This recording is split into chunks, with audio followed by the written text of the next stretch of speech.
Hello guys and welcome back to Shikha Classes. In this video we are going to understand a short story Under the Banyan Tree written by R.K. Narayan. R.K. Narayan mainly अपने उन works, अपने उन novels, उन short stories के लिए जाने जाते हैं which are set in the fictional town of Malgudi.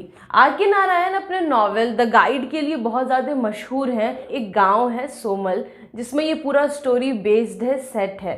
ये गांव मेम्पी जंगल के किनारे है और यहाँ की पॉपुलेशन 300 से भी कम है। नेस्लिंग वर्ड का यहाँ पे मतलब है हिडन। सोमल गांव मेम्पी फॉरेस्ट के रास्तों के बीच कहीं पे छुपा हुआ है। ये कहानी एक थर्ड पर्सन नैरेटिव में लिखी गई है। मीन्स जो नैरेटर है वो इस स्टोरी का हिस्सा नहीं है। स्पीकर ये कह रहा है कि अगर कोई भी रूरल रिफॉर्म गांव में आ जाए तो वो उसका दिल बैठ जाएगा, वो डिप्रेशन में चला जाएगा कि इस गांव को कैसे सुधारा जाए, क्योंकि इस गांव में सिर्फ एक ही पॉन्ड है, एक ही तालाब है और उसी में लोग सारे काम करते हैं। उसी के पानी को पीते हैं, उसी के पानी में नहाते हैं, उसी के पानी में कपड़े धोते हैं और अपने कैटल्स को, अपने बफेलोज को उसी पानी में नहाते हैं। और ये कलेक्टेड वाटर है तो इसमें सारे बीमारी के मस्कीटोज़ यहाँ पे ब्रीड करते हैं, चाहे वो मलेरिया हो, डेंगू हो, टाइफॉइड के माइक्रोब्स हो। घर भी सब अनटाइडी मैनर में अरेंज्ड है। Sprawled means spread in an untidy way. सभी के घर के नाली का पानी सभी के घर के पीछे पडल्स के फॉर्म में कलेक्ट हो जाते हैं। शायद आप लोगों को सुनकर ऐसा लगेगा कि वहाँ के लोग क्या इनसेंसिटिव थे, लेकिन नहीं। जब आप और डिटेल में वहाँ के लोगों के बारे में जानेंगे तो आपको पता चलेगा कि वो तो एक्चुअली एक जादू के असर में जीते थे, एक इंचैंटमेंट के असर में जीते थे। और वहाँ का जादूगर कौन था? नाम्बी। वो एक स्टोरी टेलर था और गांव में एक मंदिर था जो सभी घरों के लास्ट में था। वो एक देवी का मंदिर था, एक शक्ति की उपासना की जगह थी और वहीं उसी को उसने अपना घर बना लिया था। उसकी उम्र तो गेस करना बहुत मुश्किल था। कुछ कहते थे वो 60 ईयर्स का, 70 ईयर्स का, कुछ कहते थे 80 ईयर्स का, कुछ कहते थे 100 ईयर्स का। पता नहीं वो 100 साल का था कि 180 साल का था कि कितने साल का था। और वैसे भी एक ऐसा गांव जिससे जो सबसे नज़दीक बस स्टॉप था वो भी 10 माइल्स दूर था। वैसे गांव में ये कैलकुलेट करना, रेकॉन वर्ड यूज हुआ, मतलब कैलकुलेट करना, तो एज कैलकुलेट करना किसी इतने बूढ़े आदमी का वो बहुत ही ज़्यादा मुश्किल था। हाँ, अगर कोई उम्र उनसे पूछता था तो वो बताते थे कि ये जो भूखमरी हुई थी उस वक्त मैं ज़मीन से इतना बड़ा था और जब इन्वेजन हुआ था, चढ़ाई हुई थी दुश्मनों की, तब मैं इतना बड़ा था, या फिर जब ये ब्रिज बना था तब मैं इतना बड़ा था। वो बिल्कुल अनपढ़ थे, इतने अनपढ़ कि अगर उनके सामने कोई रिटन वर्ड्स ले जाए तो उनके लिए वो एक रहस्य था, वो कुछ भी नहीं समझते थे। लेकिन हाँ, उनके पास एक आर्ट था, the art of story telling. एक महीने में एक कहानी, और वो एक कहानी करीब 10 दिन तक चलती थी। जिस मंदिर में वो रहते थे पता नहीं कैसे, लेकिन उन्होंने उसे अपना घर बना लिया था और वो उसके जैसे मालिक हो इस तरह से वो बिहेव करते थे। वो मंदिर एक बहुत ही छोटा सा स्ट्रक्चर था जिसके दीवार पे रेड स्ट्राइप्स थे। इसके सैंक्टम में, मीन्स जो होली प्लेस होता है, जो सेंटर होता है जहाँ पे मूर्ति होती है, वहाँ पे गॉडेस शक्ति थी। मंदिर का आगे का पोर्शन नाम्बी का जैसे घर था। हालांकि उसका घर कहीं भी हो सकता था क्योंकि उसके पास कोई बहुत सामान तो थे नहीं।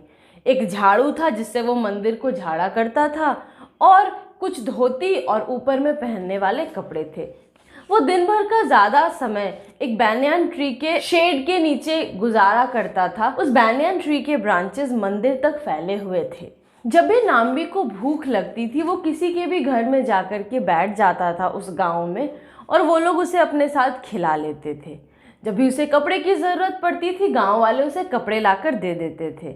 यूजुअली उसे कोई साथी, कोई कंपनी की खोज में बाहर नहीं जाना पड़ता था क्योंकि वो बैनियन ट्री जहाँ वो बैठा करता था वो जैसे गांव का क्लब हाउस था। दिन भर कोई ना कोई आता रहता था और नाम्बी की कंपनी में बैठना चाहता था और उससे बातें करना चाहता था। स्क्वैट वर्ड यूज हुआ। स्क्वैट मतलब पैर मोड़ करके बैठना। अगर वो बात करने के मूड में होता था तो वो लोगों को एंटरटेन करता था, अपने कुछ किस्से भी सुनाता था। एनेक्डोट्स मीन स्मॉल इंसिडेंट्स था। लेकिन अगर इसे बात करने का मूड नहीं है तब ये कह देता था बहुत गुस्से में कि तुम लोगों को क्या लगता है मैं कौन हूँ? अगर अगले महीने तुम्हें कहानी सुनने को नहीं मिले तो मुझे नहीं कहना, क्योंकि जब तक मैं देवी के सामने बैठ करके साधना नहीं करूँगा, मेडिटेशन नहीं करूँगा, वो मेरे दिमाग में कहानी कैसे डालेंगी। और कहता था लोगों से कि तुम्हें क्या लगता है कहानियाँ हवा में फ्लोट करती हैं। और ऐसा कहकर वो उस banyan ट्री को छोड़ करके जंगल के किनारे जा करके चुपचाप बैठ जाता था और घंटों लगातार किसी पेड़ को देखता रहता। कंटेम्पलेट वर्ड यहाँ पे यूज हुआ, जिसका मतलब होता है लुकिंग क्वाइटली और for a long time. Friday को लोग देवी की पूजा करते, शक्ति की उपासना करते हैं। तो फ्राइडे के दिन पूरा गांव जैसे उठ करके वहां पर आता हो। उस दिन नाम भी कुछ मिट्टी के दिए जला करके मंदिर के थ्रेशहोल्ड पर, मंदिर के किनारे रख दिया करता था। यहाँ पे score of mud lamps, score word का मतलब होता है 20, तो 20 दिए जला देता था, मतलब कुछ दिए जला देता था। और उस दिन वो देवी की मूर्ति को फूलों से सजाता था। वो फूल जो मंदिर के पीछे यूं ही अपने आप उग जाते थे। उस दिन वो एक पुजारी का रोल प्ले करता था और गांव वाले जो भी फूल फल लाते थे वो सब देवी को चढ़ा देता था उनके बिहाफ में। जिस रात उसे लोगों को कहानी सुनाना होता था, उस दिन वो उसी तरह एक मिट्टी का दिया जला करके बैनियान ट्री के ट्रंक के पास एक जगह पर रख दिया करता था। पूरे गांव में ये बात फैल जाती थी और सभी लोग अपनी वाइफ्स को बोलते थे कि चलो जल्दी जल्दी डिनर बनाओ, आज जल्दी से खाना है, और फिर वहां जा कर के हम उस बूढ़े आदमी का, नाम्बी का स्टोरी सुनेंगे।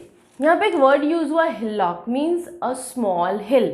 तो जैसे ही मून उस पहाड़ी के पीछे से उगता था, इन शॉर्ट कि जब थोड़ी रात हो जाती थी तो मेन, विमेन, चिल्ड्रन सब लोग वहाँ बैनियन ट्री के पास इकट्ठा हो जाते थे कहानी सुनने के लिए। कहानी सुनने वाले तो इकट्ठा हो जाते थे, पर स्टोरी टेलर नाम्बी वो बैठा है मंदिर में, आंख बंद किए हुए है, जैसे वो ध्यान में डूबा हो, और सभी लोग उसका इंतज़ार करते थे। और फिर जब वो बाहर बैनियन ट्री के पास आता था लोगों को कहानी सुनाने के लिए, उस वक्त उसका पूरा फोरहेड एकदम लाल होता था, उस पर वो राख लगाए हुए होता था और कुमकुम जो देवी को चढ़ता है, और वेगली, अनक्लियरली वो कहीं किसी भी तरफ अपने फिंगर्स को ऐसे जर्क करता हुआ, हिलाता हुआ ऐसे दिखाता था, और उस डायरेक्शन में वो एक पत्थर भी फेंकता था और बोलता था 1000 years ago, हजारों साल पहले। तो क्या लगता है वहाँ पे क्या होगा? जैसे अभी वहाँ पे घास उगे हुए, वीड्स उगे हुए, अनवांटेड प्लांट्स उगे हुए और डंकीज वहाँ पे रोल करते हैं, क्या तुम्हें लगता है वो होगा? बिल्कुल भी नहीं। वहाँ पे एक राजा का राज्य था, एक उसका राज्य का कैपिटल था।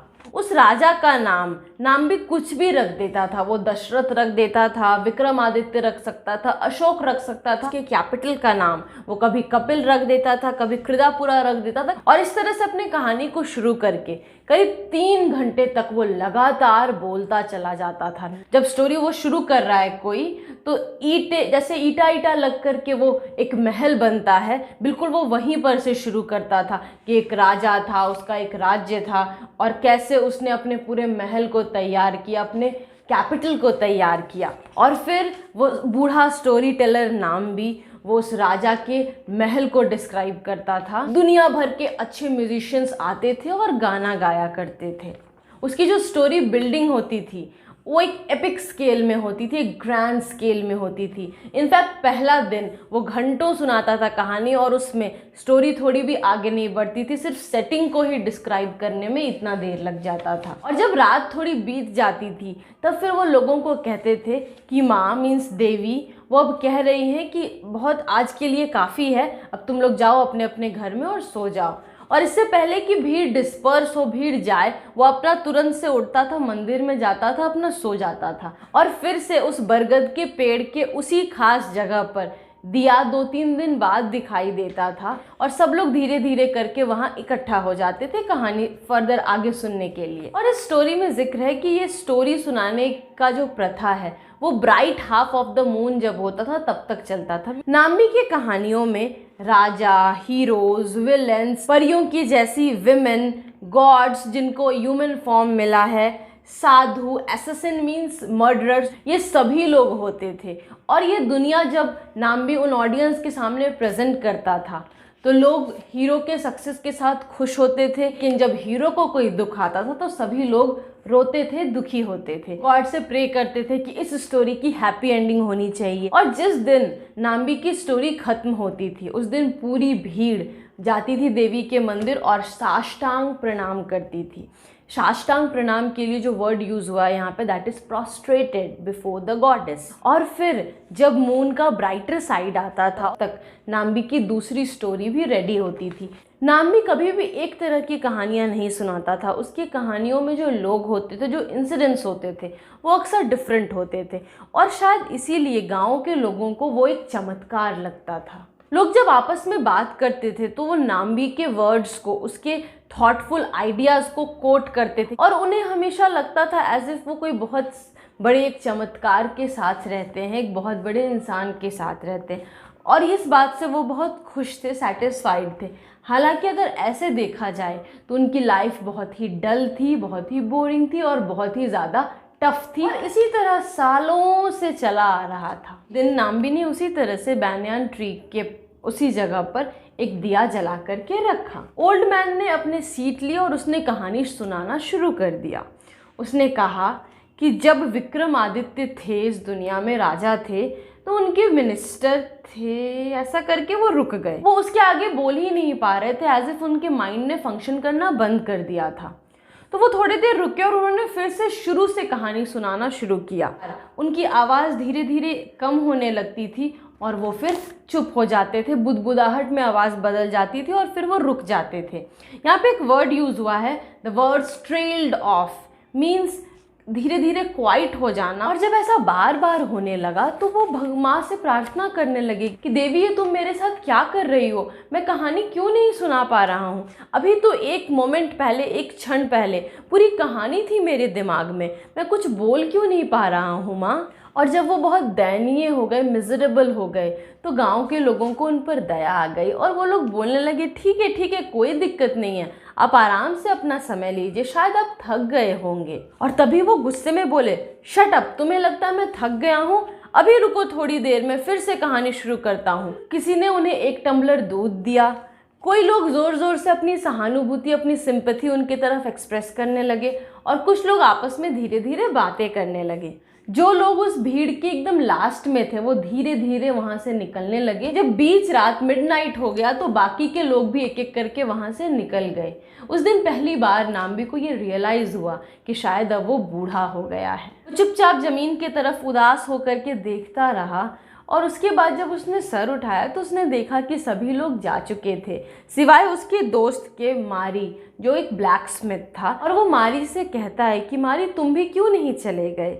मारी बाकी लोगों के तरफ से माफ़ी मांगता है और वो कहता है कि नहीं, वो लोग तुम्हारा साथ छोड़कर नहीं गए हैं, वो सिर्फ तुम्हें और थकाना नहीं चाहते थे। नाम्बी वहाँ से उठा ये बोलते हुए कि हाँ तुम सही कहते हो, अच्छा कल, आज जो भी हुआ उसको मैं कल मेकअप कर दूंगा। उम्र, ये एज मेरा, ये अचानक से मेरे ऊपर कब सवार हो गया? ये जो दिमाग है ना, ये अब बोलता है कि अब मैं तुम्हारा गुलाम नहीं बन के रहूँगा नाम्बी, अब तुम्हें मेरा गुलाम बनकर रहना पड़ेगा। ये अब डिसोबीडियंट हो गया है ये माथा और ट्रेचरस भी हो गया है, धोखेबाज भी हो गया है। फिर अगली शाम उसने उसी तरह से वो दिया बैनियान ट्री के उसी जगह पे जलाया। भीड़ बहुत ही श्रद्धापूर्वक फिर से वहाँ पे इकट्ठा हुई। दिन भर नाम्बी ने कुछ नहीं किया था, सिर्फ मेडिटेशन किया था देवी के सामने और 1 घंटे तक बिना रुके वो कहानी कहता गया। तब उसे जाकर थोड़ा सुकून आया और तब फिर वो कहानी जो कह रहा था उसमें इंटरप्ट करके वो खुद ही कहने लगा, देखा दोस्तों, माँ बहुत कृपालु है, वो बहुत काइंड है। ये सब कह के वो फिर से स्टोरी को कंटिन्यू किया।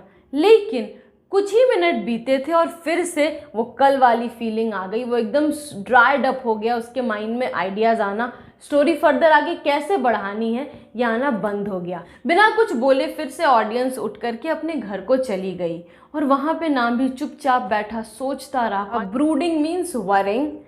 तब तक जब मुर्गा बोलने ना लगा, मतलब भोर तक, सुबह तक वो वहीं पे बैठा रह गया।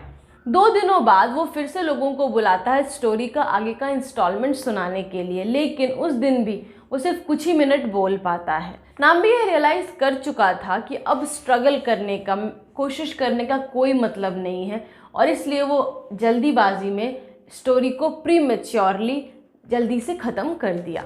हैरोड मीन्स एक्यूटली डिस्ट्रेस, बहुत ज़्यादा परेशान, और ड्रॉप्ड डेड मीन्स सडनली मर जाना। वो अपने आप को जैसे उस मंदिर में उसने बंद कर लिया। वो हार्डली कुछ वहाँ खाता था और दिन भर मोशनलेस बिना किसी मूवमेंट के मंदिर में बैठा ही रहता था। जब brighter side of the moon था तो फिर से उसने बैनियन ट्री के पास वो दिया जलाया, लेकिन इस बार बहुत कम ही लोग वहाँ इकट्ठा हुए। वो इंतज़ार कर रहे थे बहुत ही पेशेंटली। नाम्बी उन्हें बोलते हैं कि मैं तब तक स्टोरी नहीं सुनाऊंगा जब तक कि पूरा गांव यहाँ इकट्ठा ना हो जाता। अगले ही दिन वो गया गांव में और पूरा हल्ला कर दिया, चिल्लाया कि मैं चाहता हूँ सब लोग आएँ, आज की कहानी बहुत ही ग्रैंड है, बहुत ही अलग है और मैं चाहता हूँ कि सब लोग इस कहानी को सुने। जब उन्होंने खुद जाकर सबसे पर्सनली अपील किया तो इसका असर हुआ और रात होते होते तक पूरा गांव वहाँ पे बैठा था। और तब फिर उसने बोलना शुरू किया।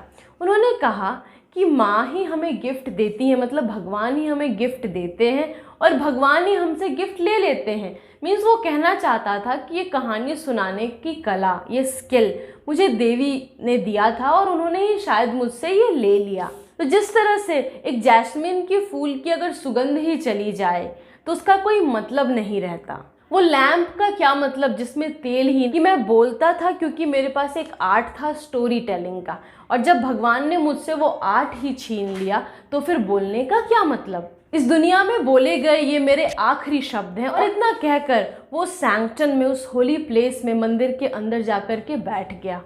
लोगों को शायद समझ नहीं आ रहा था वो क्या कह रहे हैं, फिर भी लोग तब तक वहाँ बैठे रहे जब तक वो थक नहीं गए। कुछ लोग अंदर गए। वहाँ पे उन्होंने देखा कि स्टोरी टेलर चुपचाप आंख बंद करके बैठा हुआ है। और फिर कुछ लोग उनसे पूछते हैं कि अब आप हमें स्टोरी नहीं सुनाएंगे, और इसके जवाब में नाम्बी कुछ भी नहीं बोलते। वो सिर्फ इशारा में उन्हें ये समझा देते हैं कि नहीं, अब वो स्टोरी नहीं सुनाएंगे। उन्होंने जो बाहर कहा वो उनकी आखिरी स्टोरी थी, लेकिन वो एक वर्ड भी नहीं बोलते, वो इशारों में सब कुछ समझा देते हैं। इस इंसिडेंट के बाद नाम्बी बहुत कम साल जिंदा रहे, पर जितने भी साल जिंदा रहे उन्होंने एक शब्द नहीं बोला। It was a case of consummate silent, means perfect silence. उसी तरह वो जिंदा रहे। उन्हें भूख लगती थी, वो किसी के कुटिया में जाकर के, झोपड़ी में जाकर के चुपचाप बैठ जाते थे, और जैसे ही वो अपना खाना खत्म कर लेते थे वहाँ से, वो चुपचाप निकल जाते थे। तो गाइज, होप आपको ये पूरी कहानी अच्छे से समझ में आ गई हो। Still if you have any doubts feel free to mention it in the comment box below, या फिर आप मुझे फेसबुक पेज पर मैसेज भी कर सकते हैं, लिंक नीचे डिस्क्रिप्शन में दिया है। See you in the next video with a new topic. Till then keep smiling, have a wonderful day. To like the video hit the like button, share this video with your friends, और अगर आपने subscribe नहीं किया तो subscribe कीजिए और बगल के बेल आइकन को प्रेस कीजिए ताकि जैसे ही मैं नया वीडियो डालूं आपको नोटिफिकेशन मिल जाए। Thanks a lot.